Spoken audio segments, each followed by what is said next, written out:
Saudara, di tengah duka, warga korban banjir dan longsor pun perlahan bangkit menata hidupnya kembali. Hal ini terlihat dari bagaimana persiapan perayaan Natal yang dilakukan oleh korban bencana.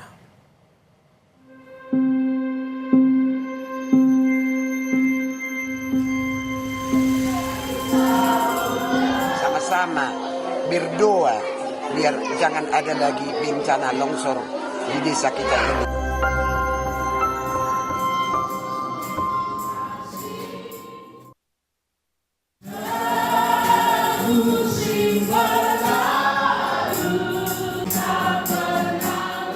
Korban banjir bandang di Tapanuli Selatan harus menelan kenyataan pahit.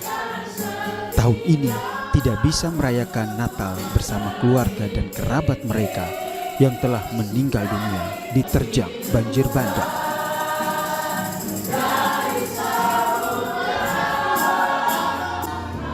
Gereja Pantai Kosta Kudus Indonesia jadi salah satu gereja tempat warga Tapanuli Selatan merayakan Natal dengan penuh kesederhanaan.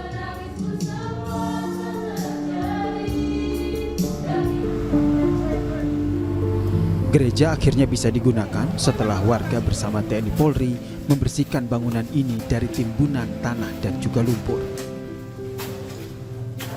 Ibadah itu harus begitu lengkap, walau seadanya, walaupun sederhana, tanpa ada semuanya.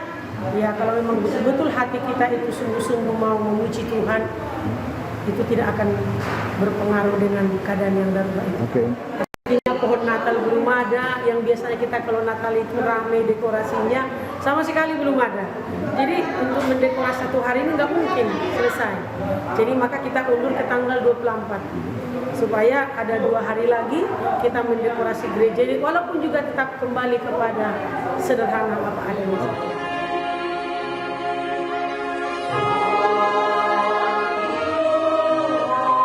Di tengah duka, warga korban banjir dan longsor pun perlahan bangkit menata hidup.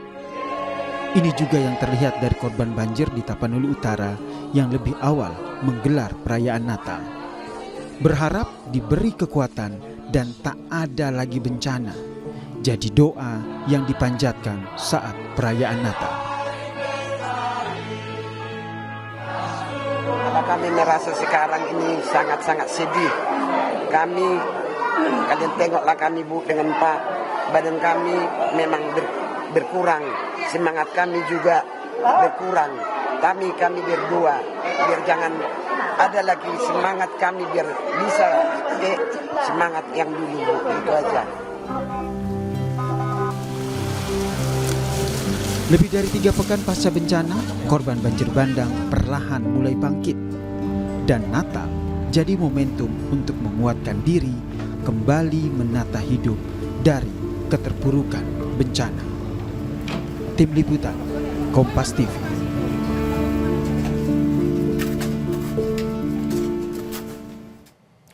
Dan 3 hari lagi saudara, umat Nasrani akan merayakan Natal, termasuk para pengungsi yang menjadi korban banjir di Kecamatan Batang Toru, Tapanuli Selatan, Sumatera Utara. Lalu apa saja persiapan mereka menjelang Natal? Kita tanyakan kepada jurnalis Kompas TV Khairul Bazar yang berada di Tapanuli Selatan. Selamat petang Khairul. Di tengah kesederhanaan tentunya, kemudian bagaimana korban bencana banjir bandang di sana menyiapkan perayaan Natal di tengah kondisi seperti ini? Ya, 3 pekan pasca musibah banjir bandang yang terjadi di wilayah Tapanuli Selatan, Sumatera Utara, selain merusak ratusan rumah warga, banjir ini juga merusak beberapa tempat ibadah di 4 desa terdampak ini. Ada 4 rumah ibadah gereja rusak akibat terdampak musibah banjir. Salah satunya ialah gereja Jepkin yang berada di desa Utagudang. Gereja ini rusak setelah material lumpur yang terbawa banjir bandang itu menutupi baik di dalam rumah ibadah maupun di luar rumah ibadah. Warga termasuk TNI dan Polri itu bekerja sama membersihkan material-material lumpur yang berdampak di ruang tempat ibadah ini dengan harapan pelaksanaan Natal dapat terlaksana. Tadi saya sempat berbincang dengan salah seorang warga yang merupakan jemaat di gereja Getkin ini. Beliau menyampaikan sukacita Natal akan tetap terlaksana. Terlebih warga yang kini berada di pengungsian itu jika siang harinya mereka pulang ke rumah dan nantinya akan ikut merayakan Natal. Berikut petikan wawancara saya bersama warga yang terdampak tadi. Semangat Natal itu memang tinggi bagi kami jemaat-jemaat GetKi. Tapi apa boleh buat kayak gini masa ini ya, kami ini ya sedang berduka ya, gitulah semangatnya. Ya bukan seperti yang dulu yang sudah lalu-lalu kan. Nah, kira-kira begitu.